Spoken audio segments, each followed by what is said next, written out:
আল্লাহ তাআলা বললেন, রে মূসা, তুমি জানো না আমি যখন তোমাকে এই ঘোষণা করলাম, তুমি যখন ঘোষণা করলে, ঘোষণা করার পর ওই লোকটা এমনভাবে আন্তরিকভাবে আমার কাছে তওবা করেছে, আমি ভাবলাম 40 বছর পর্যন্ত যার নামটা আমি গোপন করে রেখেছি, আমি আল্লাহ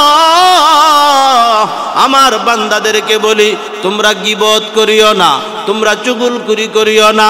এখন বান্দা আমার কাছে এমন ভাবে তওবা করেছে, যেই আল্লাহ 40 বছর পর্যন্ত তার নামটা আমি গোপন করে রাখতে পেরেছি, গোপন করে আমি রাখতে পেরেছি, ওই আল্লাহ তার নামটা আমি গোপনই রেখে দিলাম, তার তওবা আমি কবুল করে দিলাম, আর আমি বৃষ্টির ফয়সালা করে দিলাম। তাহলে আল্লাহ আমাদেরকে কত ভালোবাসেন। বান্দার নামটা প্রকাশ করলেন না। আল্লাহ তাআলা বলেন, বান্দা আমি তোদেরকে কত মায়া করে বানাইছি, কত আদর করে বানাইছি, কত মহব্বত করে আমি আল্লাহ তাআলা তোদেরকে বানাইছি। আরে বান্দা, একটাই মাত্র বন্ধন, একটাই মাত্র একটা মাধ্যম, এটা হলো ভালোবাসা, এটা হলো একটা ভালোবাসা। এই জন্য আমি তোদেরকে বানাইছি। তোদেরকে আমি জাহান্নামের আগুনে পুরাইতে চাই না, তোদেরকে আমি জাহান্নামে দিতে চাই না। কিন্তু তোরা যদি নিজেদের কর্মকাণ্ডে যদি জাহান্নামে যাস, তাহলে তো আমার কিছু করার নাই।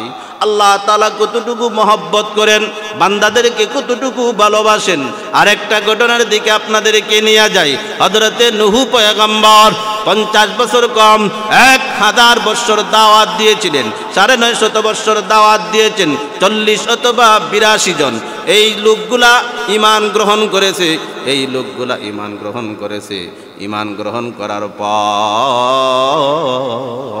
আল্লাহ তাআলা জানায়া দিলেন, এই যেই লোকগুলা আছে, এই লোকগুলা ব্যতীত কেউই আপনার উপর ঈমান আনবে না, আপনার প্রতি বিশ্বাস স্থাপন করবে না, আল্লাহর প্রতি ঈমান আনবে না। হযরতে নূহ পয়গম্বর আল্লাহর কাছে দোয়া করলেন, রব্বি লা তাযার আলাল আরদি মিনাল কাফিরিনা দাইয়ারা। قال نوح رب إنهم عصوني واتبعوا من لم يزدوه। হযরতে নূহ পয়গম্বর আল্লাহর কাছে দোয়া করলেন, তাদেরকে আর বাঁচায় রেখে লাভ নাই, কারণ তারা বেঁচে থাকলে পরে তাদের বংশ পরক্রমে আরো সন্তানাদি হবে, আরো কাফিরের সন্তান বেড়ে যাবে। আল্লাহ একটা তাদেরকে ধ্বংস করে দেন। আল্লাহ তাআলা জানায় দিলেন, এরে নূহ, আমার শাস্তি আসবে, তবে এর আগে তুমি একটা নৌকা বানাও, একটা জাহাজ বানানোর আদেশ করলেন। হযরতে নূহ পয়গম্বর বললেন, আল্লাহ জাহাজ বানাইব, আমি তো মিস্ত্রি না, আমার তো সেই বিষয়ে জ্ঞান নাই। আল্লাহ তাআলা বলেন, তোমাকে দেখায়া দেওয়া হবে। হযরতে জিবরাইল আলাইহিস সালাম নিজে ইঞ্জিনিয়ারিং করলেন। হযরতে নূহ আলাইহিস সালাম এরপর একটা নৌকা বানানো সম্ভব হইলেন। ইতিহাসের পাতায় লেখেন যে এটা নৌকা নয়, বরং একটা জাহাজ। 600 হাত লম্বা, 300 হাত হলো প্রস্থ, 30 হাত হলো উপরে, 10 হাত করে, 10 হাত এক এক তালার উচ্চতা হলো 10 হাত। নিচ তলায় হইল পশু, দ্বিতীয় তলায় হইল মানুষ, তৃতীয় তলায় হইল পাখি কুল। আল্লাহ তাআলা বললেন, এ নূহ, আমার আযাব যখন আসবে, তখন তোমার স্ত্রীর চুলায় যেই তান্নুর আছে, যেই চুলা আছে, ওই চুলার মধ্যে পানি চলে আসবে, বুঝবা যে বন্যা অতি শীঘ্রই চলে আসবে। হযরতে নূহ আলাইহিস সালাম জাহাজ তৈরি শেষ, জাহাজের মধ্যে প্রতি জোড়া জোড়া কইরা একজন দল কইরা উঠাইলেন। ওই দিক দিয়া বন্যার আবাস মিলল। ওনার স্ত্রী বললেন যে আজকে এই চুলায় আগুন ধরাইতে গেছি, গিয়ে দেখি আজকে এই চুলার নিচটা ভিজা পানি উঠে গেছে। হযরতে নূহ বুঝতে পারলেন আর দেরি করা যায় না, প্রত্যেককে আদেশ করলেন, তাড়াতাড়ি জাহাজের মধ্যে গিয়া উঠো। এক জোড়া কইরা জাহাজের মধ্যে উঠাইলেন। জাহাজের মধ্যে উঠাইয়া আল্লাহ তাআলা এত মুষলধারে বৃষ্টি দিলেন, এত বৃষ্টি হইল যে এই বৃষ্টিতে এমন প্লাবন হইয়া গেল, বন্যা হয়ে গেল। 2 বছর আগে যে বন্যা হয়েছিল, পুরা বাংলাদেশে এরকমভাবে, বিশেষ করে সিলেট, সুনামগঞ্জ, তারপরে কুড়িগ্রাম নিম্ন এলাকা, বাড়িঘর সহ সব তলাইয়া গিয়েছিল। এইরকম বন্যা নয়, 88 বন্যাও নয়, 2004 এক বন্যা হয়েছিল, ওই রকম বন্যা নয়, সারা পৃথিবী তলাইয়া গেছে। একটা সবচেয়ে উঁচু পাহাড় জুদি পর্বত, ওই জুদি পর্বত পর্যন্ত পানির নিচে চলে গেছে। নূহ আলাইহিস সালামের সন্তান কেনান, ওই কেনান বেটাগিরি করে বলল যে আমি জুদি পর্বতে দাঁড়াইব, জুদি পর্বতে একটা গাছ আছে, ওই গাছের উপর উঠে যাব। তারপরে নূহ পয়গম্বরের সন্তান কেনান জুদি পর্বতে উঠল, কই নৌকায় উঠবো না। নূহ পয়গম্বর বললেন এখনো ভালো আছে, আল্লাহর কাছে আনুগত্য স্বীকার করো, আমাকে নবী মানিয়া যা করছো ভুল করছো স্বীকার করি আমাদের জাহাজে আসো, আল্লাহ তাআলা অতীত মাফ করিয়া দিবেন। কয় না, কিস্তিতে ওঠার দরকার নাই, জাহাজে ওঠার দরকার নাই, বরং আমি জুদি পর্বতে উঠব। জুদি পর্বতে পানি সমান সমান, গাছের উপর উঠল, সর্বশেষ দেখে গাছও ডুবিয়া যাইতেছে। তখন একটা ডাক দিছে বাবা বলিয়া, বাবা এবং সন্তানের একটা সম্পর্ক আল্লাহ তাআলা দিয়া রাখছেন। হযরতে নূহ আলাইহিস সালাম যখন দেখলেন যে পানিতে তলাইয়া সন্তান মারা যায়, আর কোনো আশ্রয় স্থল নাই, কি করবে? নূহ পয়গম্বর একটু তার দিকে তাকাইয়া তাকে উঠাইয়া নিয়ে আসার জন্য একটু চাইছিলেন জাহাজে উঠাইবেন। আল্লাহ তাআলা বলেন, রে নূহ, জন্ম দিলেই শুধু তোমার পরিবারের অন্তর্ভুক্ত হয় না, বরং আমি বলেছি তোমার পরিবার হইল ওরা যারা তোমার প্রতি ঈমান আনেছে, আমার আল্লাহর প্রতি বিশ্বাস স্থাপন করেছে। এই জন্য এখান থেকে একটা মূলনীতি বের হয়, হুজুরের ঘরে জন্ম নিলেই হুজুর হয় না, পীরের ঘরে জন্ম নিলেই পীর হয় না, মন্ত্রীর ঘরে জন্ম নিলেই মন্ত্রী হয় না। এই জন্য আল্লাহর নবীজি বলেছেন উনার মেয়েকে, ইয়া ফাতিমা তু আনকিযি নাফসাকি মিনান নার, হে ফাতেমা, পরকালে তুমি, আমি বিশ্ব নবীজির দোহাই দিয়া কিন্তু তোমার পিঠ বাঁচাইতে পারবে না, বরং তোমার নিজের আমল তুমি করিয়া যাইও। কবরে যেই রকম ভাবে শান্তিতে থাকা যায়, কবরের সামান জোগাড় করিয়া তুমি যাইও। আমার ভাইয়েরা, সুস্থতা যে কত বড় এক নিয়ামত, যিনি অসুস্থ তিনি বুঝতে পারেন সুস্থতা কেমন নিয়ামত। হযরত মূসা আলাইহিস সালাম, যাকে কালিমুল্লাহ বলা হয়, হযরত মূসা আলাইহিস সালাম আল্লাহর কাছে একবার বললেন, আল্লাহ, আমি যদি আল্লাহ হইতাম আর আপনি যদি বান্দা হইতেন, তাহলে আপনি আমার কাছে কি চাইতেন? আল্লাহ তাআলা বললেন, আরে মূসা, এটা তো কখনো সম্ভব নয় যে তুমি আল্লাহ হবে আর আমি বান্দা হব। তবে ধরে নেই যদি আমি হইতাম, তাহলে আমি তোমার কাছে চাইতাম সুস্থতার নিয়ামত। সুবহানাল্লাহ। আমাকে আপনাকে আল্লাহ তাআলা সুস্থ রেখেছে, এটা আল্লাহ তাআলার এক দয়া এবং অনুগ্রহ। সুস্থতার নিয়ামত হচ্ছে এই সুস্থতার নিয়ামতের শুকরিয়া আদায় করা। কিভাবে আদায় হবে? যাকে আল্লাহ তাআলা সুস্থ রেখেছেন, ঘরে বসে থাকলে, রাস্তায় হাঁটাহাঁটি করলে, বাজারে বসে থাকলে সুস্থতার নিয়ামত আদায় হবে না। আজকের দিনে এখানে মাহফিলের আয়োজন করা হয়েছে, এখানে আসলে, বসলে, শ্রবণ করলে সুস্থতার নিয়ামতের শুকরিয়া আদায় হবে। একবার বলি সুবহানাল্লাহ।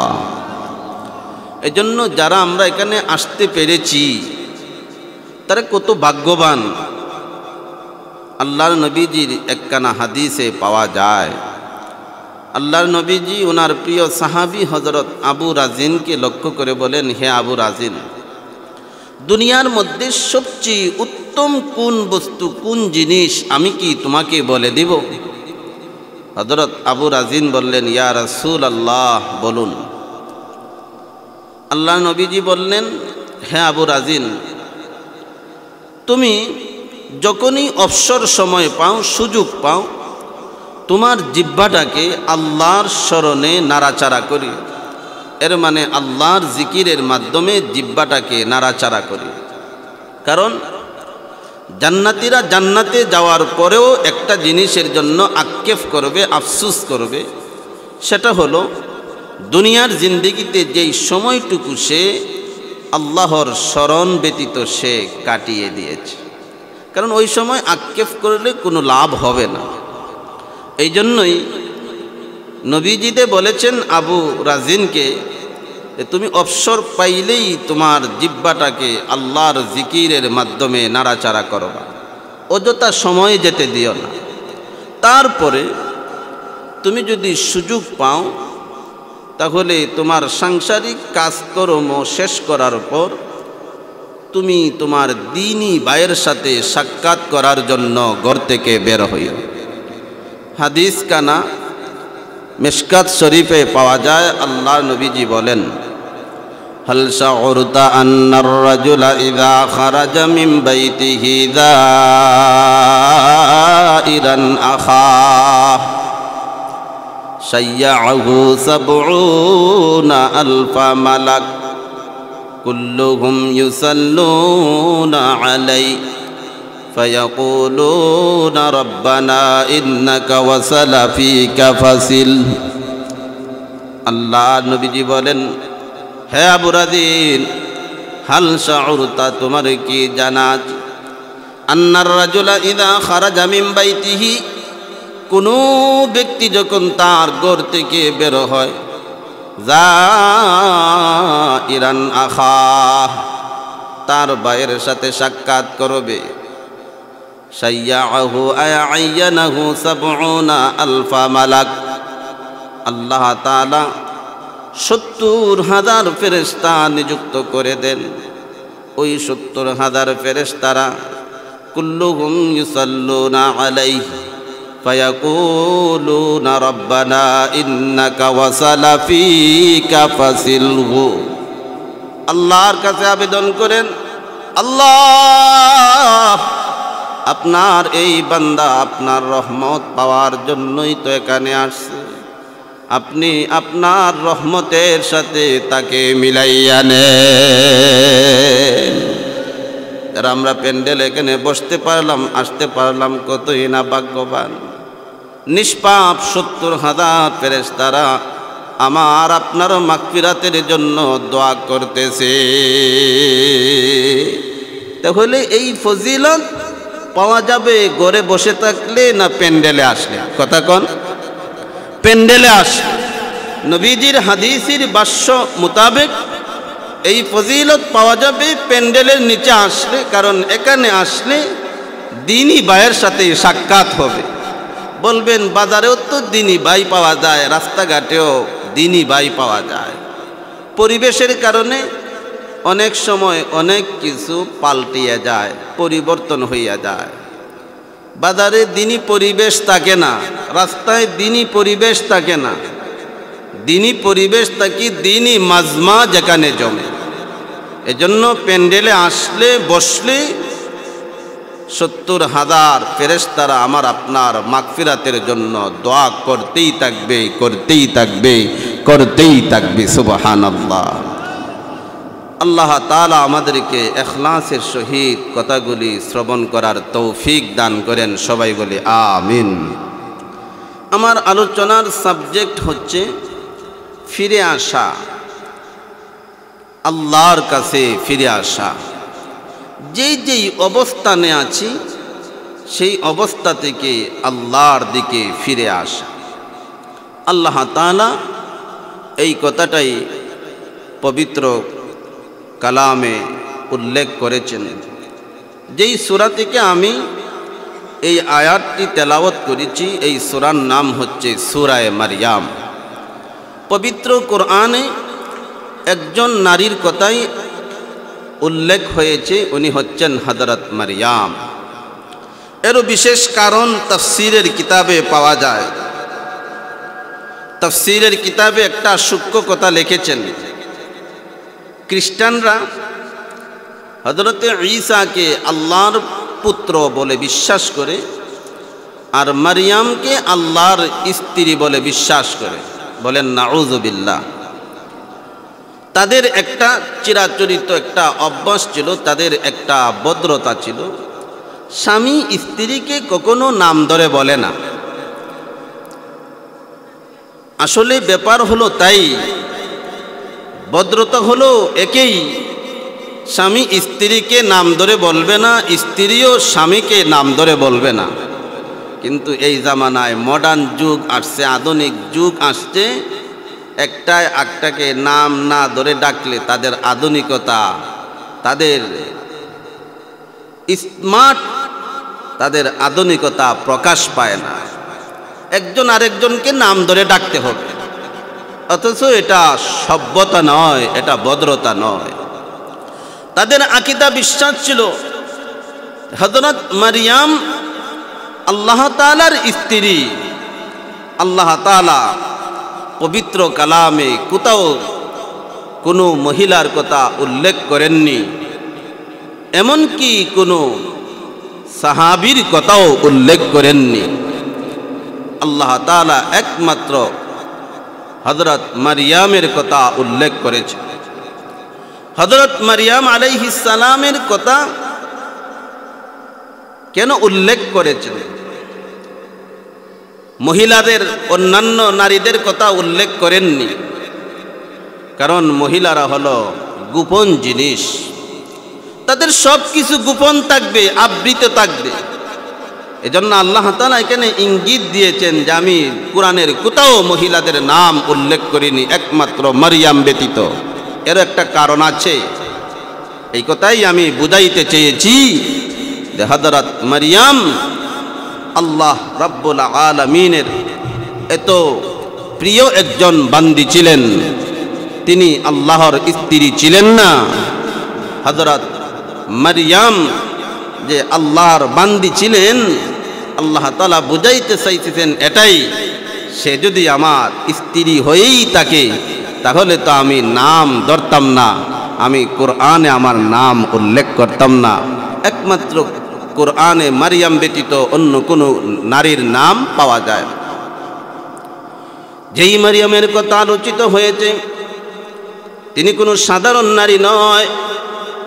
হযরত মারিয়াম আলাইহিস সালাম তিনি এমন একজন মহিয়াসী, এমন একজন ভাগ্যবতী নারী ছিলেন যে হযরতে মারিয়াম যখন আস্তে আস্তে বড় হইলেন, বড় হওয়ার পর ওনার অভিভাবকের দায়িত্ব নিলেন হযরতে জাকারিয়া আলাইহিস সালাম। হযরতে জাকারিয়া পয়গম্বর 3 দিনের জন্য দিনের দাওয়াতের কাজের জন্য দূরে চলে গিয়েছেন। এদিক দিয়ে মারিয়াম যেই ঘরের মধ্যে আবদ্ধ থাকতেন, যেই কামরার মধ্যে অবস্থান করতেন, এই ঘরের মধ্যে হযরতে জাকারিয়া ওনাকে রেখে দরজা বন্ধ করে তালা মেরে তিনি চলে গেছেন দিনের দাওয়াতের জন্য। আস্তে আস্তে দেরি হয়ে গেল। তাফসীরের কিতাবে পাওয়া যায় 3 দিন তিনি এখানে উপস্থিত ছিলেন না, 3 দিন দেরি হয়ে গেল। এদিক দিয়ে তিনি টেনশনে রয়ে গেলেন, আহারে মারিয়ামের অভিভাবকের দায়িত্ব আমি গ্রহণ করেছি, না জানি মারিয়াম কি বক্ষণ করতেছে, কি খাইতেছে। হযরতে মারিয়াম আল্লাহর এত প্রিয় একজন বান্দি ছিলেন। এদিক দিয়ে হযরতে জাকারিয়া পয়গম্বর 3 দিন পরে এসে যখন দরওয়াজার তালা খুললেন, তালা খুলেই দেখেন এত সুস্বাদু ফল, এত সুঘ্রাণযুক্ত খাবার মারিয়ামের সামনে রয়ে গেছে। হযরতে জাকারিয়া পয়গম্বর জিজ্ঞাসা করলেন, ইয়া মারিয়াম আন্না লাকি হাযা, হে মারিয়াম এগুলি কোত্থেকে আসলো? আমি তো তোমাকে কোনো খাবার দিয়ে যাই নাই, আমি তো তোমাকে কোনো ব্যবস্থা দিয়ে যাই নাই, বরং দরওয়াজা বন্ধ করে তালা মেরে আমি চলে গিয়েছি। এই খাবারগুলা তুমি কোত্থেকে পেলে? হযরত মারিয়াম বলেন, হুয়া মিন ইনদিল্লাহ, এগুলি আল্লাহর পক্ষ থেকে আমার এই খাবারগুলি এসেছে। আল্লাহ তাআলা ফেরেশতাদের মাধ্যমে আমার ঘরে খাবার পৌঁছাইয়া দিয়েছেন। এমন একজন নারী হযরত মারিয়াম। সেই সুরাতে কি আমি আয়াত তেলাওয়াত করেছি। আমাদের কর্মসূচি হবে তিনটা। আল্লাহ তাআলা আলোচনা করেন ইল্লা মান তাবা ওয়া আমানা ওয়া আমিলা সালিহান ফাউলাইকা ইয়াদখুলুনাল জান্নাতা ওয়া লা ইউযলামুনা শাইআ। সফল কাম হবে ওই ব্যক্তি, পরকালে জান্নাত পাবে। এক নাম্বার, যে ফিরে আসবে, তওবা করবে, যে যে অবস্থানে আছে তার অবস্থান থেকে প্রত্যাবর্তন করবে আল্লাহর দিকে। 2 নাম্বার, ঈমান গ্রহণ করবে, সত্যিকারের ঈমান। 3 নাম্বার, যে আমলে সালেহ করবে। আল্লাহ তাআলা পরের আয়াতে বলেন জান্নাতি আদলিল্লাতি ওয়া'দার রাহমানু ইবাদাহু বিল গায়ব ইন্নাহু কানা ওয়া'দুহু মা'তিয়া। যেই জান্নাতের ওয়াদা আল্লাহ তাআলা অদৃশ্য থেকে দিয়েছেন, সেই জান্নাতের ওয়াদা কখনো মিস হতে পারে না, কখনো সেই ওয়াদা বিফল হবে না। আল্লাহ তাআলা এমন জান্নাত দিবেন, কেমন জান্নাত। আল্লাহ তাআলা অন্য জায়গায় বলেন মাসালুল জান্নাতিল্লাতী উইদাল মুত্তাকুন ফিহা আনহারুম মিন মাইন গায়রি আসিন ওয়া আনহারুম মিন খামরিল লাযযাতিল লিশশারিবিন ওয়া আনহারুম মিন আসালিম মুসাফফা। মুত্তাকি এবং পরহেজগারদের যে ওয়াদা দেওয়া হয়েছে, এমন জান্নাতের ওয়াদা দেওয়া হয়েছে যেই জান্নাতে নহর প্রবাহিত থাকবে। 1 নাম্বার, ফিহা আনহারুম মিন মাইন গায়রি আসিন, এমন পানির নহর দেওয়া হবে যেই পানির রং পরিবর্তন হবে না, যেই পানির স্বাদ কোনোদিন নষ্ট হবে না। আমাদের খালে বিলে অসংখ্য অগণিত পানি আছে, দীর্ঘদিন বৃষ্টি না হইতে হইতে পানির মধ্যে দুর্গন্ধ হয় কি হয় না? আবার বৃষ্টি হইলে পরে পানি সতেজ হয়। আল্লাহ তাআলা বলেন জান্নাতে এমন নহর তোমাদেরকে দেওয়া হবে হযরতে আদম আলাইহিস সালামের মতন হয়ে যাবে। সুবহানাল্লাহ।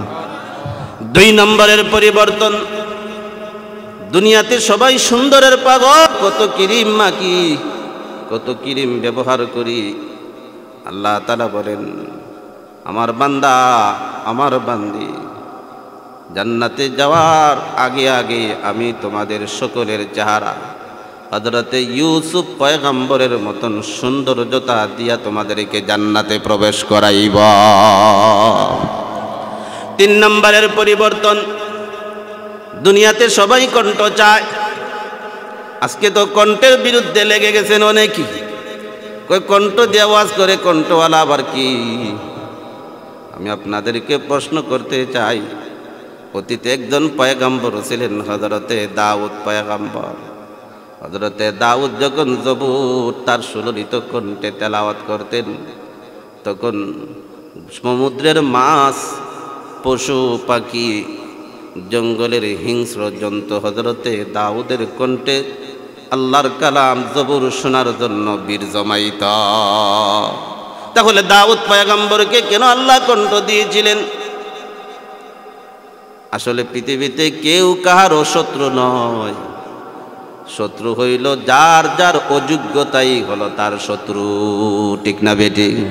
যে ওয়াজ করতে পারে না সে ওয়াজের দোষী, যার টাকা নাই টাকাওয়ালাকে দোষে, যার বড় বিল্ডিং আছে বিল্ডিং তার যার নাই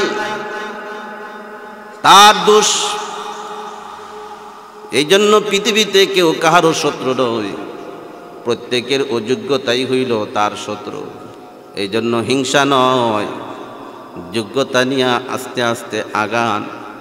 মালিক যদি কবুল করে নেন তাহলে দুনিয়ার সকল মানুষ মিলেও যদি তোমাকে পিছনে ফেলতে চায় তাহলে তারা পিছে ফেলতে পারবে না, ঠিক না বেটি?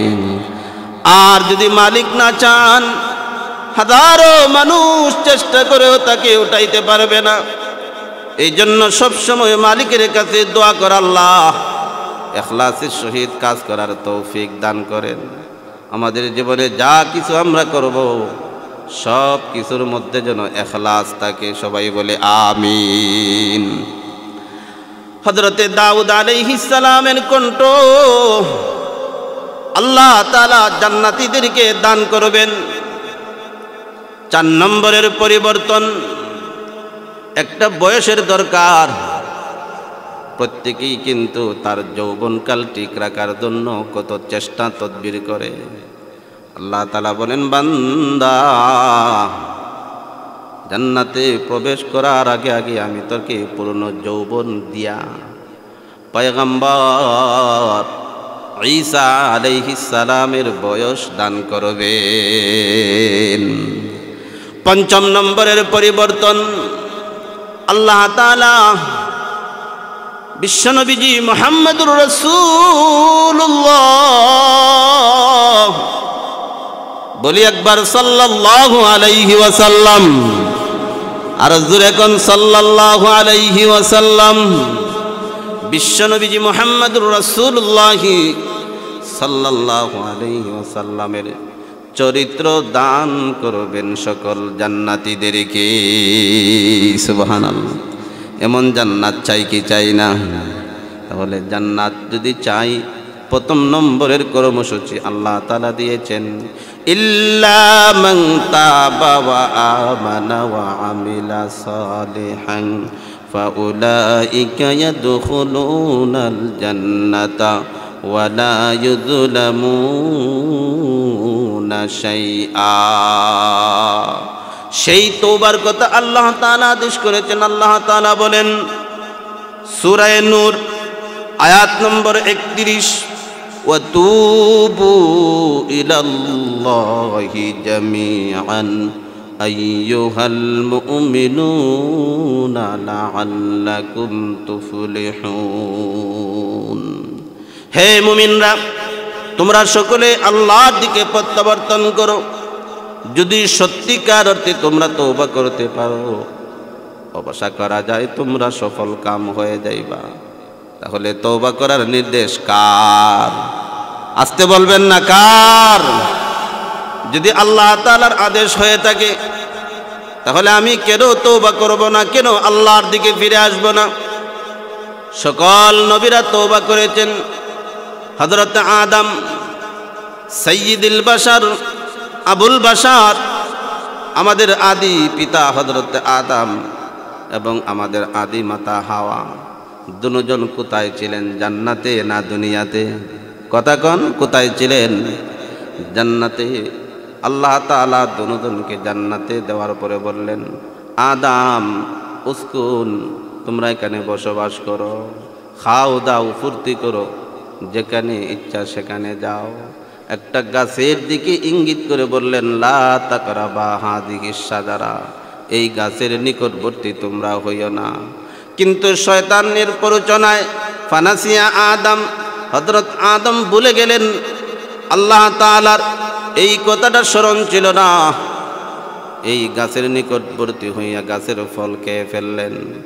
পরিশেষে আল্লাহ তাআলা দুজনকে এই জমিনের মধ্যে ফেলে দিলেন। আল্লাহ তাআলা বলেন, কুল্লাহবিতু মিনহা জামিআ ফাইম্মা ইয়াতিয়ান্নাকুম মিন্নী হুদান ফামান তাবিআ হুদায়া ফালা খাউফুন আলাইহিম ওয়ালা হুম ইয়াহজানুন।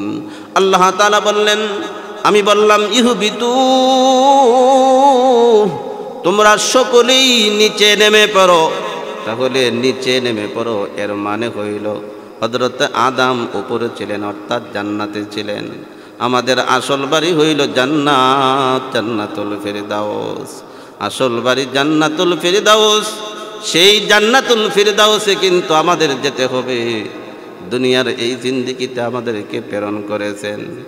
গাড়ি মনে করেন এক স্টেশন থেকে ছাড়ছে, এখান থেকে হবিগঞ্জ থেকে গাড়ি ছেড়ে দিয়ে ঢাকা গেছে। ঢাকা যাওয়ার পরে গাড়ি আবার রিটার্ন ব্যাক করবে। আমাদের আসল বাড়ি ছিল জান্নাত, জান্নাত থেকে আমরা দুনিয়াতে আসলাম।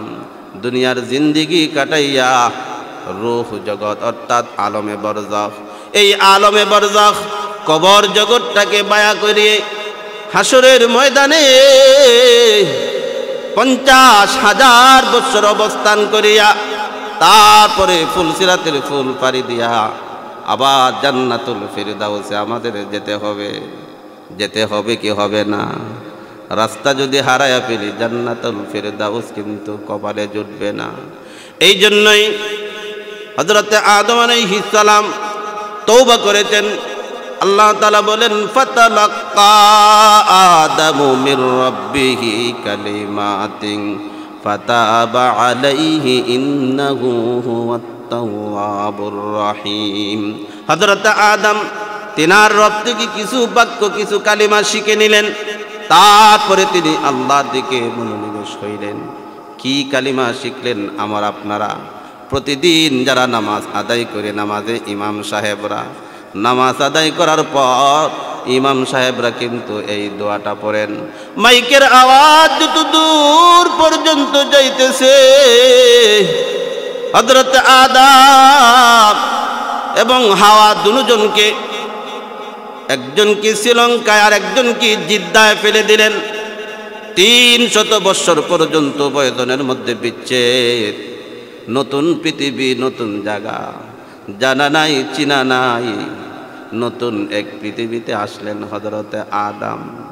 এখানে একটা সূক্ষ্ম কথা বলে যাই, প্রাসঙ্গিক। হযরত আদম এই পৃথিবীতে আসার আগে এই পৃথিবীর রাজত্ব করত কুকুর কুত্তা। হযরত আদম বুড়ের সময় আসলেন, বুড় হয়ে গেল। হযরত আদম এমন টাইমে আকাশ থেকে আসলে, জান্নাত থেকে দুনিয়ায় আসতে আসতে সময় সুবহে সাদিক হয়ে গেল।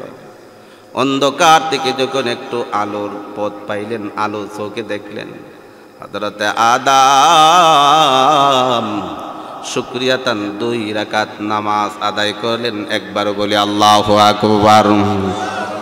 সকালের নামাজ 2 রাকাত, ফজরের নামাজ সর্বপ্রথম হযরত আদম আলাইহিস সালাম এই পৃথিবীতে পড়েছেন। এই জন্য ফজরের নামাজ 2 রাকাত আল্লাহ তাআলা উম্মতে মুহাম্মদীকে ফরজ করে দিয়েছেন কিয়ামত পর্যন্ত। যারা এই ফজরের নামাজ আদায় করে, যারা ঘুম থেকে উঠে ফজরের নামাজ আদায় করে, আল্লাহ তাআলার ওয়াদা, আল্লাহ তাআলা তাদেরকে জান্নাত দিয়া দিবেন। এই জন্য সবাই বলি আমিন। ফজরের নামাজ যেন প্রত্যেককে আল্লাহ তাআলা পড়ার তৌফিক দান করেন, সবাই বলে আমিন। হযরত আদম যখন পৃথিবীতে আসলেন, বুড় হয়ে গেল। এদিক দিয়া শয়তান ইবলিস সে কুকুরের মনে কানে কানে গিয়া কুমন্ত্রণা দিল, আজ থেকে তোর বেটাগিরি শেষ, তোর মাতবুরি শেষ। কই কিসের জন্য? তোর চেয়ে বড় একটা এই পৃথিবীতে চলে আসছে, ওনার নাম হচ্ছে আদম ইনসান। আজকের থেকে তোর মাতবুরি চলবে না, তোর মুরব্বিয়াতা চলবে না, তোর পাওয়ারলেস হয়ে যাবে। যদি তোর পাওয়ার ঠিক রাখতে চাস তাহলে যা, তুই গিয়ে কামড় দিয়া তাকে দংশন কর। বিশ্বের যন্ত্রণায় টিকতে না পেরে সে মারা যাবে। হযরত আদম নতুন পৃথিবীতে আসলেন, নতুন জায়গা। কুকুর কি কোনোদিন আদম দেখছেননি? দেখছেন? কুকুর যখন দেখলেন হাঁ করে হযরত আদমের দিকে আসতেছে, হযরত আদম ভয় পেয়ে গেলেন। কি করবেন? একটা ডাক দিলেন আল্লাহকে, আল্লাহ,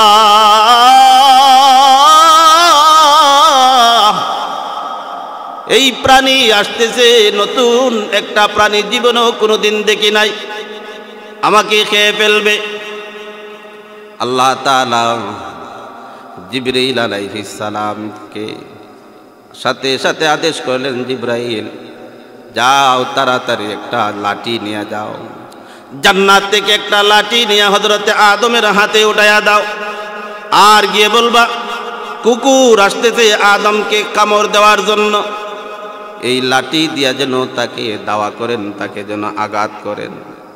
হযরতে আদম এই জিবরিল আমিনের কাছ থেকে লাঠিটা পাওয়ার পরে লাঠি দ্বারা যখন তাকে আক্রমণ করতে শুরু করলেন, দাওয়া করলেন, তখন কুকুর ভয় পেয়ে উল্টো দিকে চলিয়া গেল। এখান থেকে তাফসীরের কিতাবে লেখেন, ওই যে কুকুরের ভিতরে যে একটা ভয় ঢুকছিল, বংশ পরাক্রমায় আজ পর্যন্ত কুকুর যদি আসে আপনার দিকে কামড় দেওয়ার জন্য, আপনার হাতে কিছু নেওয়া লাগবে না, শুধু মাটিতে হাত দিয়া যদি তার দিকে দাবড় দেন, ওইটা দৌড় দেবে। ঠিক না বেটি? এই জন্য এখান থেকে একটা শিক্ষা গ্রহণ করতে পারি আমরা, ভয় এমন একটা জিনিস, শুধু প্রহার করলে আর মারলেই শাসন হয় না। ও বাবা, হো মা, শরীয়ত এটা বলে নাই তোমার সন্তানকে এমন মার মারবা, মারতে মারতে একটা আঘাত, একটা অঙ্গ নষ্ট করে ফেলবা। ভয়টাই হইল আসল। যদি তোমার ভয়টা তার অন্তরের ভিতরে ঢুকাইতে পারো, মারা লাগবে না, চোখ গরম করলেই কিন্তু কাজ শেষ। ঠিক না বেটি? হযরতে আদম আলাইহিস সালাম এই লাঠিটা ওনার ছেলেদের কাছ থেকে বংশ পরম্পরায় এই লাঠিটা আসলো হযরতে শুআইব পয়গম্বরের কাছে। হযরতে শুআইব আলাইহিস সালাম শেষ বয়সে অন্ধ হয়ে গেলেন। হযরতে শুআইব আলাইহিস সালামের দুইটা মেয়ে ছিল, দুটা মেয়ে শুআইব পয়গম্বর অন্ধ। যেই এলাকায় থাকতেন মাদিয়ান শহর, মরুভূমি এলাকা, পানির বড় অভাব ছিল। দূরে একটা কূপ ছিল, ওই কূপ থেকে সবাই কিন্তু পানি উঠাইত। হযরতে শুআইব আলাইহিস সালামের দুইটা মেয়ে, পয়গম্বরের মেয়ে, অত্যন্ত লাজুক ছিলেন, অত্যন্ত ভদ্র ছিলেন, লজ্জাবতী ছিলেন। লোকদেরকে টেলে লোকদের বীরে গিয়ে পানি আনতেন না। সকল মানুষ যখন কূপ থেকে পানি নেওয়া শেষ করত, সর্বশেষ হযরতে শুআইব আলাইহিস সালামের এই দুই মেয়ে লাঠি উঠাইতেন, পানি উঠাইতেন কূপ থেকে। এই দিক দিয়া হযরতে মূসা আলাইহিস সালাম ফেরাউনের দরবার থেকে হিজরত করে চলে আসলেন। লম্বা ঘটনা, ওই দিকে যাচ্ছি না, একটা তথ্য দেওয়ার জন্য আপনাদেরকে ওই দিকে আমি একটু আগাইতেছি। দুইজন ব্যক্তি ঝগড়া লাগছে, একজন হলো বনি ইসরাইলের আর একজন হলো ফেরাউনের বংশের। দুইজনে ঝগড়া লাগছে। মাইকে শীষ দেয়, মাইকলা কই? দুইজনে ঝগড়া লাগছে। দুইজনে ঝগড়া লাগার পর হযরতে মূসা আলাইহিস সালাম দেখলেন যে একটা লোকের অন্যায় বিষয়, অর্থাৎ ফেরাউনের বংশের যেই লোকটা, ওই লোকটার অন্যায়, আর বনি ইসরাইলের লোকটার দোষ কম, সে নির্দোষ। হযরতে মূসা পয়গম্বর হাত দ্বারা বারণ করলেন। পয়গম্বরী শক্তি, হযরতে মূসা যখন রাগ করতেন তাহার চুলগুলা মাথার মধ্যে দাঁড়ায় যাইত লোহার মতন। হযরতে মূসা এমন শক্তিশালী একজন পুরুষ ছিলেন।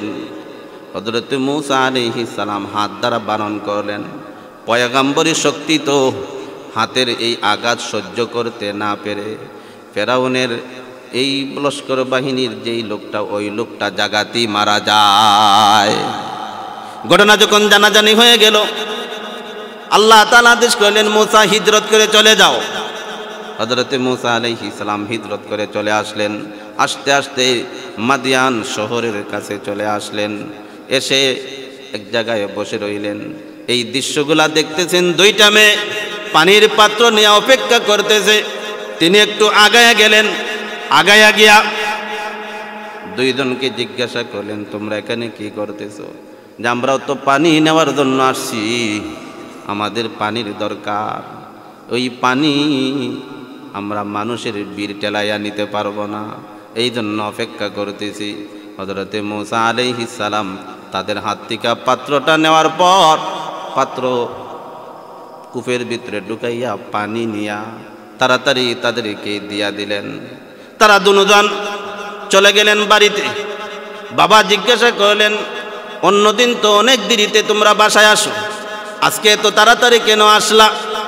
হযরতে শুআয়ব আলাইহিস সালামকে উত্তরে তার মেয়েরা বলে যে একজন যুবক, একজন মুসাফির আমাদেরকে সহযোগিতা করেছে। পয়গাম্বর তো ভালো মানুষ ছাড়া কেউ উপকার করে না, যদি তার ভিতরে ভালো মানুষতা থাকে সেই কিন্তু অন্যের উপকার আসে। মানুষ তো ওই মানুষ যে অন্যের উপকারে আসে, সেই তো প্রকৃত মানুষ। হযরতে শুআয়ব আলাইহিস সালাম বললেন, আগামীকালকে তাকে বলবা যে আমি পয়গম্বর শুআয়ব তাকে আহ্বান করেছি তাকে আমার দরবারে আসার জন্য।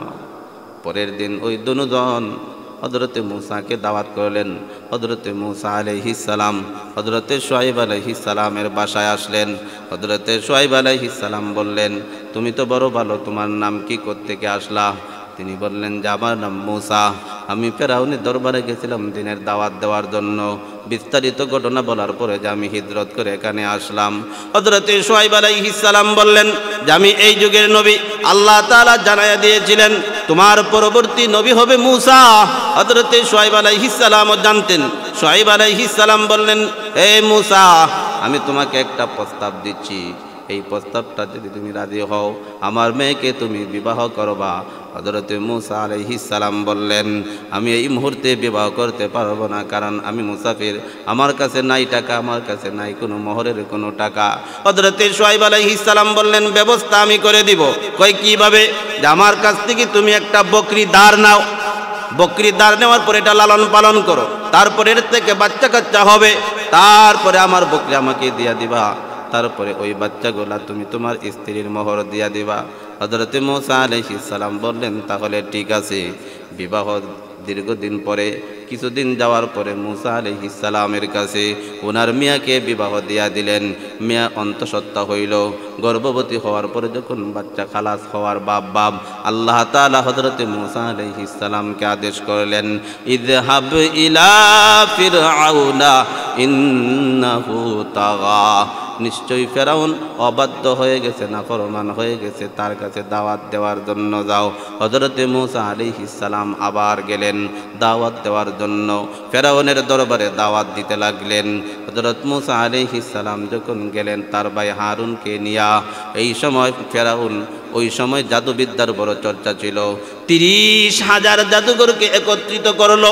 মূসা আসছে, মূসার সামনে তোমাদের সকল জাদুর উপক্রম পেশ করবা, যাতে মূসার কোনো বেটাগিরি চলে না। হযরতে মূসা আলাইহিস সালাম প্রথমেই বললেন যে তুমি তো আমার কাছে দাওয়াত দিতে আসলা। ফেরাউন বলল, তুমি তো আমার কাছে দাওয়াত দিতে আসছো, কি নিয়ে আসছো, তোমার কি প্রমাণ আছে? প্রত্যেক নবীকেই কিন্তু আল্লাহ তাআলা স্বতন্ত্র একটা মুজিজা দান করেছিলেন। মূসাকে একটা মুজিজা দান করেছিলেন। হযরতে শুআয়ব আলাইহিস সালাম ওই লাঠি স্মরণ আসেনি, যেই লাঠিটা জান্নাত থেকে আসছিল হযরতে আদমের হাতে। আদমের কাছ থেকে বংশ পরস্ক্রমে আসলো শুআয়ব পয়গম্বরের কাছে। হযরতে শুআয়ব আলাইহিস সালাম ওই লাঠিটা জামানকে, নিজের কন্যার স্বামীকে যাওয়ার বেলায় শ্বশুর বাড়ির সালামি হিসাবে লাঠিটা দিয়েছিলেন। সুবহানাল্লাহ। এই লাঠিটা নিয়ে ফেরাউনের দরবারে যাওয়ার পর ফেরাউন বলল, কি নিয়ে আসছো? জামা হাতে আসছে একটা লাঠি। এই লাঠির কি কি মর্যাদা, এই লাঠির মধ্যে কি বিশেষত্ব আছে? হযরতে মূসা সাথে সাথে এই লাঠিটা হাত থেকে ছেড়ে দিলেন। লাঠিটা মাটিতে পড়ার সাথে সাথেই বিশাল বড় অজগর সাপ হইয়া যায়। ফেরাউন ভয় পেয়ে গেল। 30,000 জাদুঘর, প্রত্যেকেরই হাতে কিন্তু রশি ছিল, প্রত্যেকেই এই রশি দ্বারা সাপ বানাইল। হযরতে মূসা আলাইহিস সালামের হাতের যে লাঠিটা, এটা সাপ হইল। 30,000 জাদুঘরের যত সাপ আছিল, একটা একটা করে সকল সাপকে ওই মূসা আলাইহিস সালামের হাতের লাঠিটা অজগর সাপ হইয়া গিলে ফেললাম। ওই লাঠিটাই আরেকটু আগাই সামনে যাওয়ার বেলায় হযরত মূসা আলাইহিস সালাম বনি ইসরাইলের 6 লক্ষ উম্মতকে নিয়ে যখন মিশরের ফেরাউনের কাছ থেকে আবার ফিরে আসবেন, 6 লক্ষ উম্মতকে নিয়ে বহরে কলজুমের পাশে গিয়া অবস্থান করলেন। ভোর রাত্রে এখনো ভোর হয় নাই, মূসা আলাইহিস সালাম তার উম্মতদেরকে নিয়ে রওনা হইলেন। সকাল হয়ে গেল, সামনে গিয়া দেখেন নদী, পিছন দিক থেকে তারা যখন সকাল হইল, ফেরাউন তার লস্কর বাহিনী উঠে দেখলো যে মূসা এবং বনি ইসরাইলের লোক কেউই নাই, সবাই হিজরত করে চলে গেছে, পলাইছে। লস্কর বাহিনী নিয়ে পিছনে দাওয়া করলো। মূসা আলাইহিস সালাম তার উম্মতদেরকে নিয়ে নদীর পারে অবস্থান করতেছেন। বনি ইসরাইলের লোকেরা বলল, হে মূসা, তোমার বুদ্ধি শুনে ওই জায়গায় তো ভালো ছিলাম, এখন বিপদের সম্মুখীন, সামনে নদী, পিছনে শত্রু বাহিনী, যদি আজকে তারা আমাদেরকে ধরতে পারে তাহলে এমন কঠিন শাস্তি আমাদেরকে দিবে। হযরত মূসা আলাইহিস সালাম বললেন, কাল্লা, কখনো হতে পারে না, ইন্না মাইয়া রাব্বি সায়াহদিন, নিশ্চয় আমার রব আমাকে অচিরেই রাস্তা দেখাইবেন। আল্লাহ তাআলা বললেন, ফাওহাইনা ইলা মূসা নিদরিব বিআসাকাল বাহর। আল্লাহ তাআলা বললেন, হে মূসা, তোমার হাতে যেই লাঠিটা আছে ওই লাঠি দ্বারা সমুদ্রের মধ্যে আঘাত করো। সমুদ্রে আঘাত করার সাথে সাথে একটা নয়, দুইটা নয়, 12টা রাস্তা হইয়া যায়। এক লাঠি থেকে এই পর্যন্ত আগাইলাম। তাহলে তওবা করেছেন আমাদের আবুল বাশার হযরত আদম।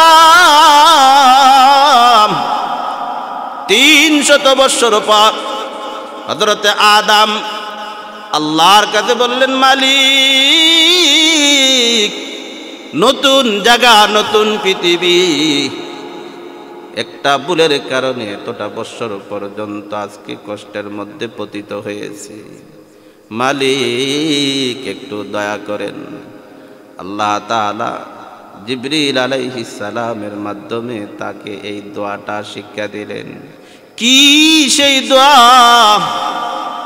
আল্লাহ তাআলা বলেন, হযরত আদম যেই দোয়াটা করছিলেন, প্রত্যেকেই কিন্তু নামাজের পরে আমরা এই দোয়াটা শুনতে পাই ইমাম সাহেবের মুখ থেকে। আমার সাথে সাথে এখন পড়বেন, মুখস্থ করে ফেলবেন। রব্বানা যালামনা আনফুসানা ওয়া ইল্লাম তাগফির লানা ওয়া তারহামনা লানাকুনান্না মিনাল খাসিরিন। একবার বলি আল্লাহু আকবার। হযরত আদম যখন এই দোয়াটা পড়লেন, দোয়া পড়া শেষ, শত শত মাইল দূরে দুইজন অবস্থান করেছিলেন। হযরত আদম শ্রীলঙ্কায় আর আম্মাজি হাওয়া জিদ্দায়।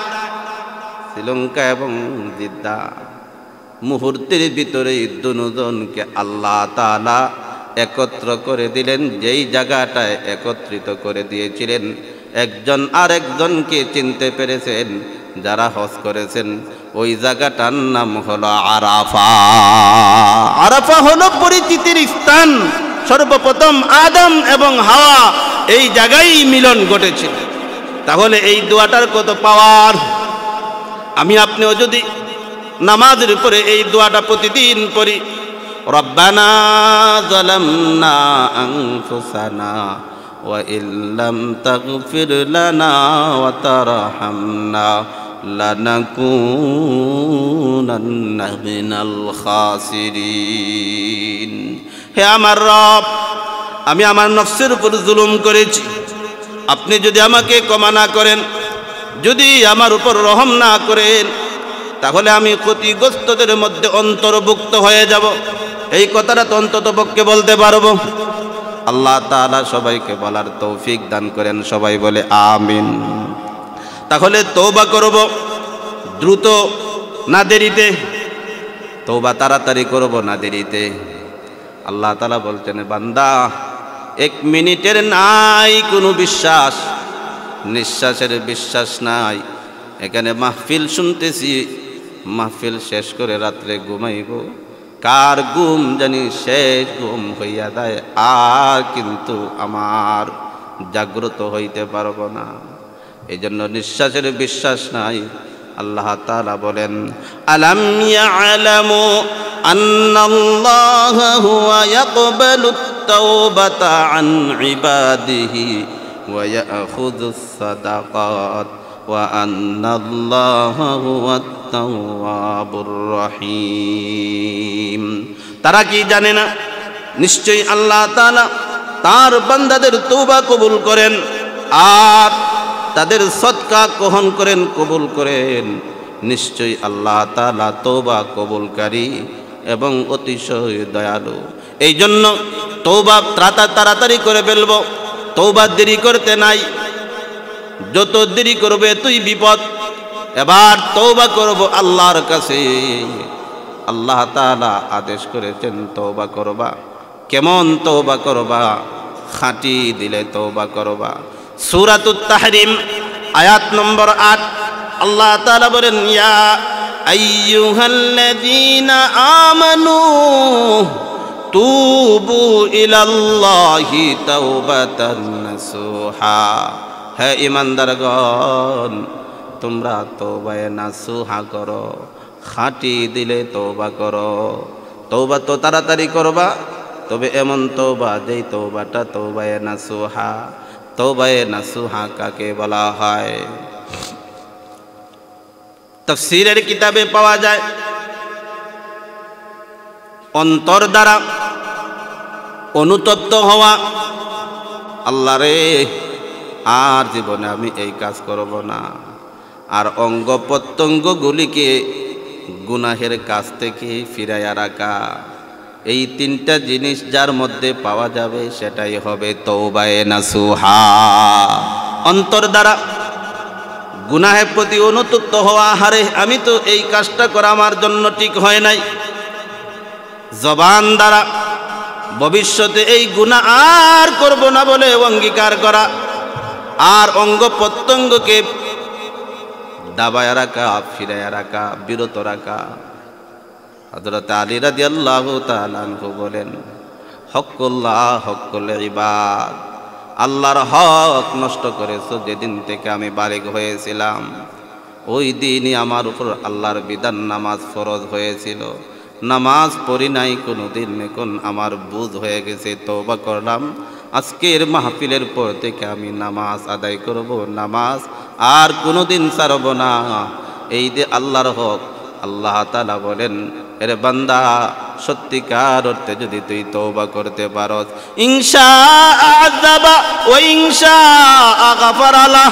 আল্লাহ চাইলে তাকে শাস্তি দিতে পারেন, চাইলে তাকে ক্ষমা করেও দিতে পারেন। এটা আল্লাহর এখতিয়ার। আল্লাহর হক নামাজ, আল্লাহর হক রোজা, আল্লাহর হক যাকাত, আল্লাহর হক এইরকম ভাবে সত্য কথা বলা, আল্লাহর হক এইরকম ভাবে যত বিধিবিধান আছে এইগুলি আল্লাহর হক। আল্লাহর হক আল্লাহ তাআলা মাফ করেও দিতে পারেন, আবার শাস্তিও দিতে পারেন।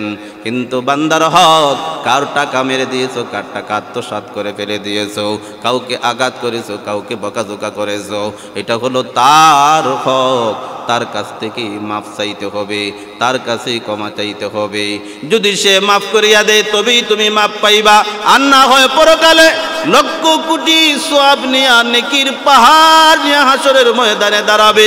বিশ্বনবীজি মুহাম্মদুর রাসূলুল্লাহ সাল্লাল্লাহু আলাইহি ওয়াসাল্লাম বলেন, আমার সাহাবায়ে কেরাম সবচেয়ে গরীব কোন লোকটি কি তোমরা বলতে পারো? সাহাবায়ে কেরাম বললেন, ইয়া রাসূলুল্লাহ আল্লাহু আ'লামু ওয়া রাসূলুহু, আল্লাহ এবং তার রাসূল বেশি ভালো জানেন। নবীজি বললেন, আমার সাহাবায়ে কেরাম তাহলে শুনো, সবচেয়ে গরীব কোন লোকটা? কয়, একটা ব্যক্তি তার আমল নামায় থাকবে হজের সওয়াব, তার আমল নামায় থাকবে যাকাতের সওয়াব, তার আমল নামায় থাকবে ওয়াজ মাহফিলে সে উলামায়ে কেরামের জবান থেকে এই যে বসে বসে শুনতেছি আমল নামায় সওয়াব হইতেছি, তার আমল নামায় বিভিন্ন ধরনের নফলের সওয়াব, তার আমল নামায় তাহাজ্জুদের সওয়াব, তার আমল নামায় ইশরাকের সওয়াব, তার আমল নামায় আওয়াবিনের সওয়াব বিশাল সওয়াবের ভান্ডার নিয়া হাসরের ময়দানে দাঁড়াবে। হাসরের ময়দানে আল্লাহ তাআলা ইনসাফের আদালত কায়েম করবেন। ওই দিন আল্লাহ তাআলা কাহার উপর জুলুম করবেন না, কাহার পরিমাণ বিন্দু পরিমাণ জুলুম করা হবে না। আল্লাহ তাআলা যখন ইনসাফের আদালত কায়েম করবেন, ফয়সালা হয়ে যাবে, জান্নাতীরা জান্নাতে চলে যাওয়ার জন্য, জাহান্নামীরা জাহান্নামে চলে যাওয়ার জন্য প্রত্যেককে স্বাগতম নিয়া জান্নাতে নিয়ে যাওয়া হবে। এর পর্যায়ে দুনিয়ায় থাকতে আপনাকে একজন ব্যক্তিকে আঘাত করেছিলেন, দুনিয়ায় থাকতে একজনকে মিথ্যা মামলা দিয়ে আপনি ফাঁসাইয়া দিয়েছিলেন, দুনিয়ায় থাকতে একজন ব্যক্তিকে হত্যা করে ফেলে দিয়েছিলেন। তার দুনিয়াতে থাকতে তার ক্ষমতা ছিল না, সে ছিল নিরহ, সে ছিল নিরুপায়, সে ছিল দুর্বল, সে ছিল আপনার বিরুদ্ধে পার্টি। আজকে আপনার পার্টি আছে, দল আছে, ক্ষমতা আছে, টাকা আছে, ক্ষমতার বাহাদুরি করিয়া আপনি যে আরেকজনের উপর জুলুম করতেছেন মনে কইরেন না। এই দিন নয়, দিন কিন্তু করবে। সর্বশেষ হাসরের ময়দানে আল্লাহর কাছে গিয়ে দাঁড়ায়া যাবে।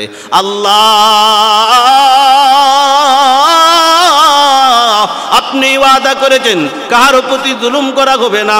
দুনিয়ায় থাকতে আমার উপর জুলুম করা হয়েছিল, আমি ছিলাম মাজলুম, বিচার চেয়েছি মুরব্বীদের কাছে, কিন্তু আমার টাকা নাই, পয়সা নাই, আমি দুর্বল ছিলাম, এই জন্য আমি হক বিচার পাই নাই।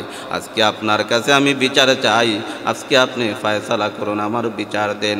পরকালে ওই ব্যক্তিটা যখন আল্লাহর কাছে বিচার দিবে, ওই সময় আল্লাহ তাআলা তাকে আটকাইয়া বলবেন, ওই ব্যক্তির অভিযোগ কি সত্য?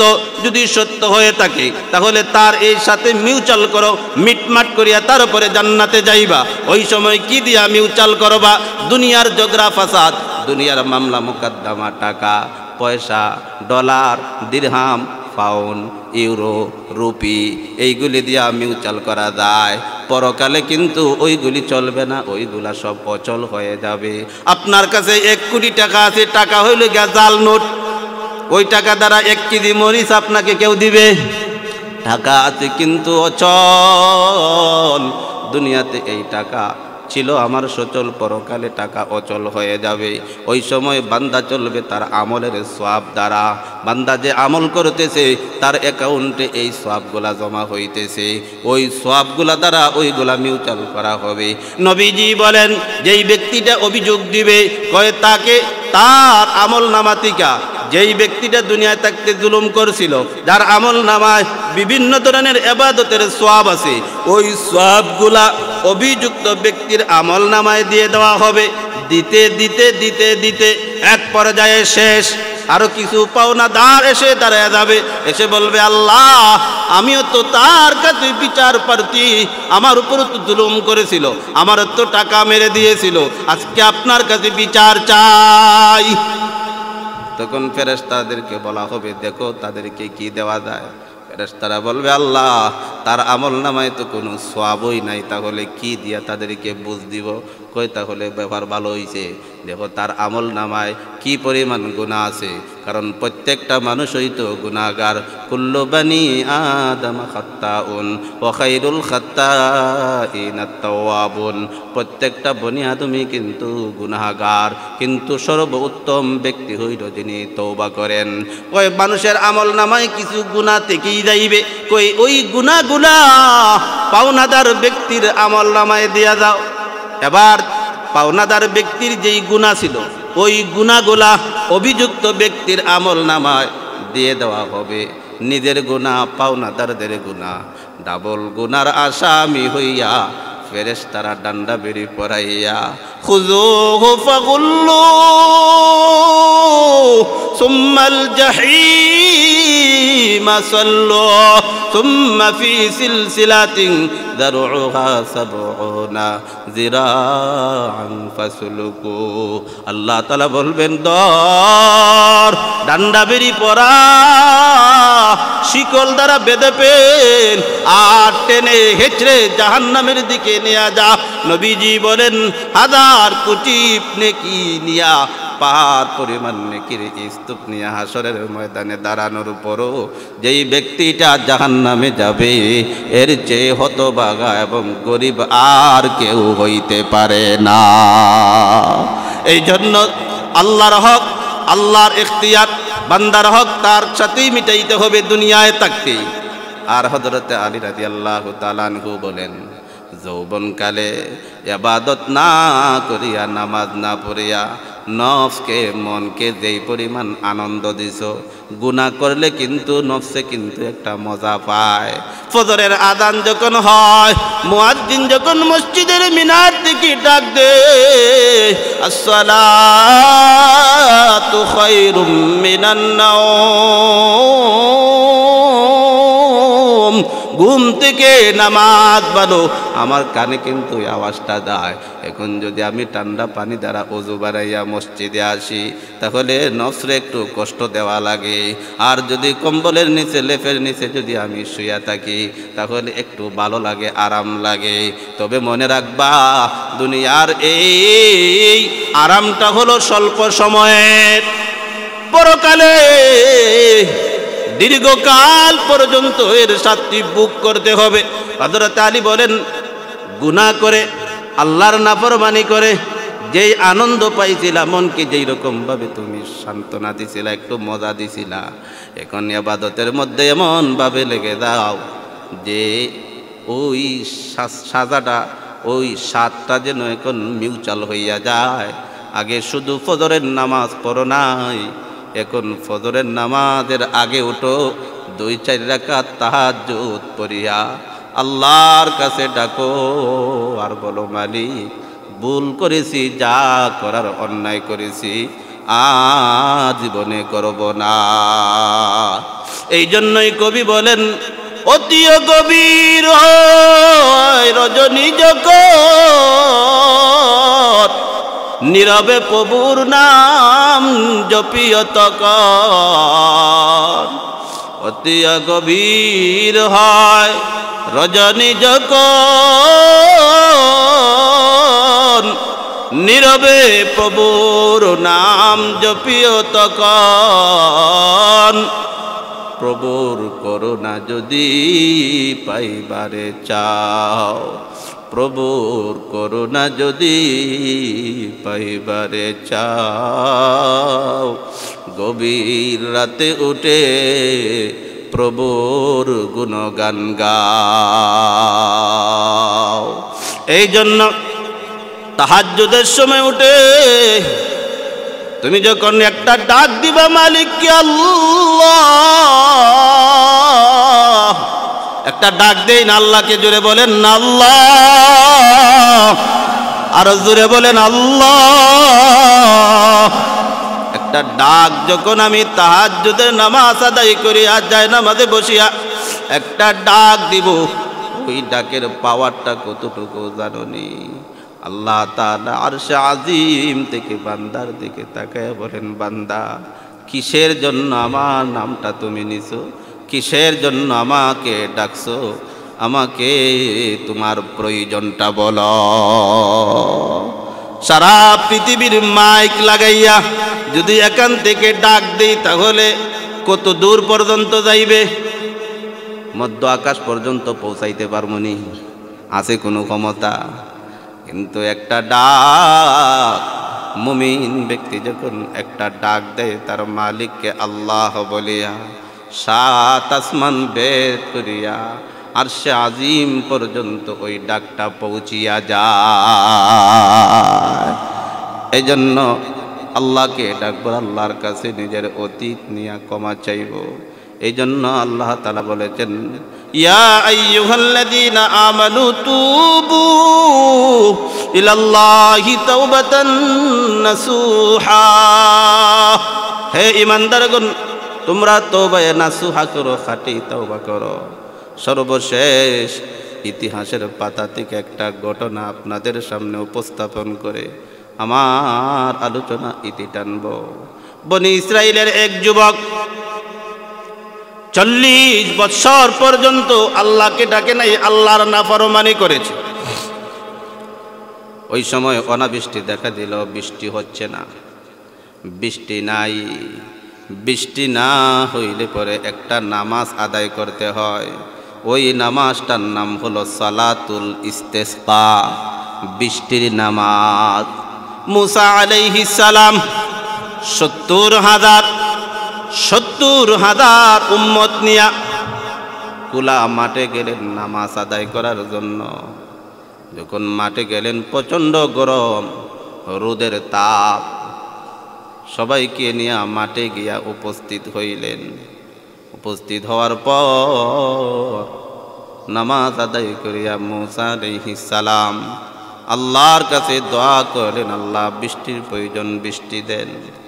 আল্লাহর পক্ষ থেকে জানায়া দেওয়া হইল, হে মূসা, উপস্থিত মজলিসের মধ্যে এমন এক নাফরমান যুবক আছে, এমন এক নাফরমান ব্যক্তি আছে, যেই ব্যক্তিটা 40 বৎসর পর্যন্ত আমার নামটা পর্যন্ত মুখে উচ্চারণ করে নাই, শুধু গুনাহ করেছে। ওই ব্যক্তি যত সময় পর্যন্ত এই মাঠ থেকে, এই জামাত থেকে বের না হবে, আমি আল্লাহ কিন্তু বৃষ্টি দিব না।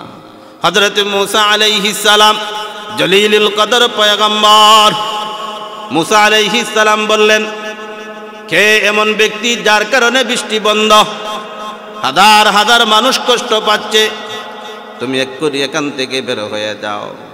যদি বের না হও তাহলে আল্লাহ তো তোমার নামটা আমাকে বলিয়া দিবেন, আর নাম বলার পরে যদি তুমি বের হও তাহলে কঠিন থেকে কঠিন শাস্তি হবে। এখন ওই যুবকটা বিপদের মধ্যে পড়ছে যে এখন যদি আমি বের না হই তাহলে লোকগুলা কষ্ট পাবে। সর্বশেষ আল্লাহ রাব্বুল আলামিন যদি মূসাকে জানায়া দেন তাহলে তো আমার নাম সবাই জেনেও ফেলবে। আর এখন যদি এই ঘোষণার পর আমি যদি জামাত থেকে আসতে হয়ে বের হইয়া যাই তাহলে আমি তো দরাকের। আল্লাহ রে, যদি আমার এই নামটা আজকে এই ময়দানের মধ্যে প্রকাশ করে দিতে তাহলে আমি কত লজ্জিত হইতাম, কত অপমানিত হইতাম। এমন ভাবে সে আল্লাহর কাছে তওবা করে ফেলল, এমন তওবা যে মালিক আজকের পর থেকে, আজকে যদি আমাকে এই বিপদ থেকে তুমি উদ্ধার করিয়া দাও, আজকের পর থেকে আমি আর তোমার নাফরমানি করব না, আর অবাধ্য হব না। মুহূর্তের ভিতরে আকাশ মেঘাচ্ছন্ন হওয়া শুরু হইল, মেঘলা মেঘলা বাপ, বৃষ্টি ফুটা পড়তে লাগলো। মূসা আলাইহিস সালাম বললেন, আল্লাহ আমাকে কেন তুমি মিথ্যাবাদী বানাইলা? আপনি না বললেন যে একটা লোক আছে নাফরমান, ওই লোকটা যত সময় পর্যন্ত বের না হবে আপনি বৃষ্টি দিবেন না। এখন দেখা যায় মুহূর্তের ভিতরে আবার বৃষ্টি চলে আসছে। আল্লাহ তাআলা বললেন, রে মূসা, তুমি জানো না আমি যখন তোমাকে এই ঘোষণা করলাম, তুমি যখন ঘোষণা করলে, ঘোষণা করার পর ওই লোকটা এমনভাবে আন্তরিকভাবে আমার কাছে তওবা করেছে, আমি ভাবলাম 40 বৎসর পর্যন্ত যার নামটা আমি গোপন করে রেখেছি, আমি আল্লাহ আমার বান্দাদেরকে বলি তোমরা গীবত করিও না, তোমরা চুগলখুরি করিও না। এখন বান্দা আমার কাছে এমন ভাবে তওবা করেছে, যেই আল্লাহ 40 বছর পর্যন্ত তার নামটা আমি গোপন করে রাখতে পেরেছি, গোপন করে আমি রাখতে পেরেছি, ওই আল্লাহ তার নামটা আমি গোপনই রেখে দিলাম, তার তওবা আমি কবুল করে দিলাম, আর আমি বৃষ্টির ফয়সালা করে দিলাম। তাহলে আল্লাহ আমাদেরকে কত ভালোবাসেন। বান্দার নামটা প্রকাশ করলেন না। আল্লাহ তাআলা বলেন, বান্দা আমি তোদেরকে কত মায়া করে বানাইছি, কত আদর করে বানাইছি, কত মহব্বত করে আমি আল্লাহ তাআলা তোদেরকে বানাইছি। আরে বান্দা, একটাই মাত্র বন্ধন, একটাই মাত্র একটা মাধ্যম, এটা হলো ভালোবাসা, এটা হলো একটা ভালোবাসা। এই জন্য আমি তোদেরকে বানাইছি। তোদেরকে আমি জাহান্নামের আগুনে পুরাইতে চাই না, তোদেরকে আমি জাহান্নামে দিতে চাই না। কিন্তু তোরা যদি নিজেদের কর্মকাণ্ডে যদি জাহান্নামে যাস, তাহলে তো আমার কিছু করার নাই। আল্লাহ তাআলা কতটুকু মহব্বত করেন, বান্দাদেরকে কতটুকু ভালোবাসেন। আরেকটা ঘটনার দিকে আপনাদেরকে নিয়ে যাই। হযরতে নূহ পয়গম্বর 50 বছর কম 1000 বছর দাওয়াত দিয়েছিলেন, 950 বছর দাওয়াত দিয়েছেন। 40 অথবা 82 জন এই লোকগুলা ঈমান গ্রহণ করেছে। এই লোকগুলা ঈমান গ্রহণ করেছে। ঈমান গ্রহণ করার পর আল্লাহ তাআলা জানায়া দিলেন, এই যেই লোকগুলা আছে এই লোকগুলা ব্যতীত কেউই আপনার উপর ঈমান আনবে না, আপনার প্রতি বিশ্বাস স্থাপন করবে না, আল্লাহর প্রতি ঈমান আনবে না। হযরতে নূহ পয়গম্বর আল্লাহর কাছে দোয়া করলেন, রব্বি লা তাযার আলাল আরদি মিনাল কাফিরিনা দাইয়ারা। قال نوح رب إنهم عصوني واتبعوا من لم يزدوه। হযরতে নূহ পয়গম্বর আল্লাহর কাছে দোয়া করলেন, তাদেরকে আর বাঁচায় রেখে লাভ নাই, কারণ তারা বেঁচে থাকলে পরে তাদের বংশ পরক্রমে আরো সন্তানাদি হবে, আরো কাফিরের সন্তান বেড়ে যাবে। আল্লাহ একটা তাদেরকে ধ্বংস করে দেন। আল্লাহ তাআলা জানায় দিলেন, এরে নূহ আমার শাস্তি আসবে, তবে এর আগে তুমি একটা নৌকা বানাও, একটা জাহাজ বানানোর আদেশ করলেন। হযরতে নূহ পয়গম্বর বললেন, আল্লাহ জাহাজ বানাইবো, আমি তো মিস্ত্রি না, আমার তো সেই বিষয়ে জ্ঞান নাই। আল্লাহ তাআলা বলেন, তোমাকে দেখায়া দেওয়া হবে। হযরতে জিবরাইল আলাইহিস সালাম নিজে ইঞ্জিনিয়ারিং করলেন। হযরতে নূহ আলাইহিস সালাম এরপর একটা নৌকা বানানো সম্ভব হইলেন। ইতিহাসের পাতায় লেখেন যে এটা নৌকা নয়, বরং একটা জাহাজ। 600 হাত লম্বা, 300 হাত হলো প্রস্থ, 30 হাত হলো উপরে, 10 হাত করে, 10 হাত এক এক তালার উচ্চতা হলো 10 হাত। নিচ তলায় হইল পশু, দ্বিতীয় তলায় হইল মানুষ, তৃতীয় তলায় হইল পাখি কুল। আল্লাহ তাআলা বললেন, এরে নূহ আমার আযাব যখন আসবে তখন তোমার স্ত্রীর চুলায় যেই তান্নুর আছে, যেই চুলা আছে, ওই চুলার মধ্যে পানি চলে আসবে, বুঝবা যে বন্যা অতি শীঘ্রই চলে আসবে। হযরতে নূহ আলাইহিস সালাম জাহাজ তৈরি শেষ, জাহাজের মধ্যে প্রতি জোড়া জোড়া কইরা একজন দল কইরা উঠাইলেন। ওই দিক দিয়া বন্যার আবাস মিলল। ওনার স্ত্রী বললেন যে আজকে এই চুলায় আগুন ধরাইতে গেছি, গিয়ে দেখি আজকে এই চুলার নিচটা ভিজা পানি উঠে গেছে। হযরতে নূহ বুঝতে পারলেন আর দেরি করা যায় না, প্রত্যেককে আদেশ করলেন তাড়াতাড়ি জাহাজের মধ্যে গিয়া উঠো। এক দোড়া কইরা জাহাজের মধ্যে উঠাইলেন। জাহাজের মধ্যে উঠাইয়া আল্লাহ তাআলা এত মুষলধারে বৃষ্টি দিলেন, এত বৃষ্টি হইল যে এই বৃষ্টিতে এমন প্লাবন হইয়া গেল, বন্যা হয়ে গেল। 2 বছর আগে যে বন্যা হয়েছিল পুরা বাংলাদেশে এরকমভাবে, বিশেষ করে সিলেট, সুনামগঞ্জ, তারপরে কুড়িগ্রাম নিম্ন এলাকা, বাড়িঘর সহ সব তলাইয়া গিয়েছিল। এইরকম বন্যা নয়, 88 বন্যাও নয়, 2004 এক বন্যা হয়েছিল, ওই রকম বন্যা নয়। সারা পৃথিবী তলাইয়া গেছে। একটি সবচেয়ে উঁচু পাহাড় জুদি পর্বত, ওই জুদি পর্বত পর্যন্ত পানির নিচে চলে গেছে।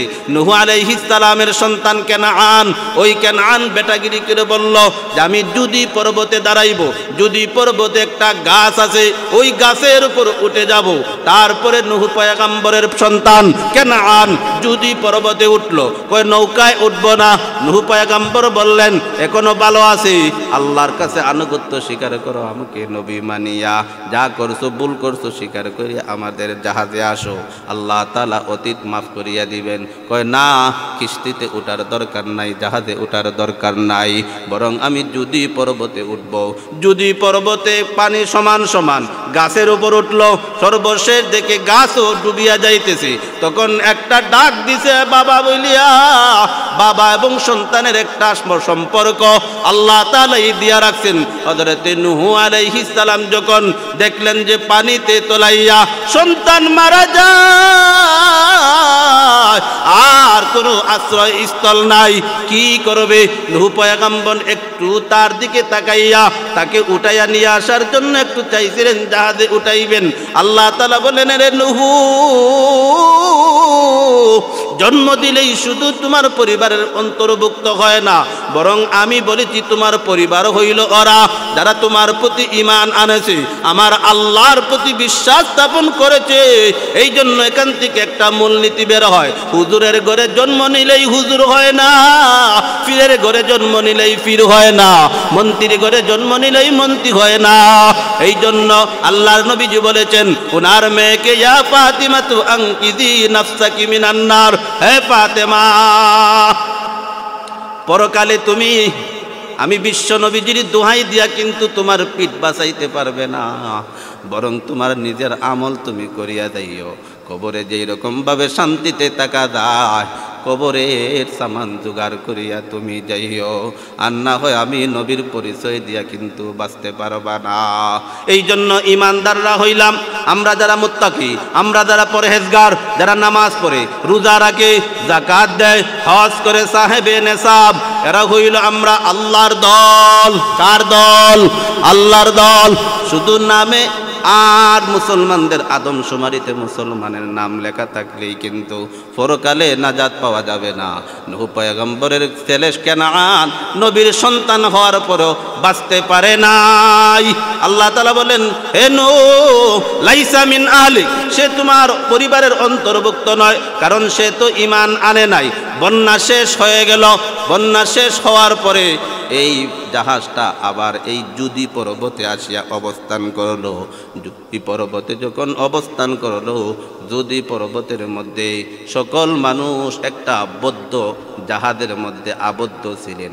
একটা মানুষের শরীরের একটা দুর্গন্ধ আছে, একটা এরকমভাবে মানুষের একটা গামের একটা গন্ধ, মানুষের একটু কেদাকিদি, মানুষের এরকমভাবে একটা গসা মাজা ছিল, সবার একটা অতিষ্ঠ অতিষ্ঠ ভাব।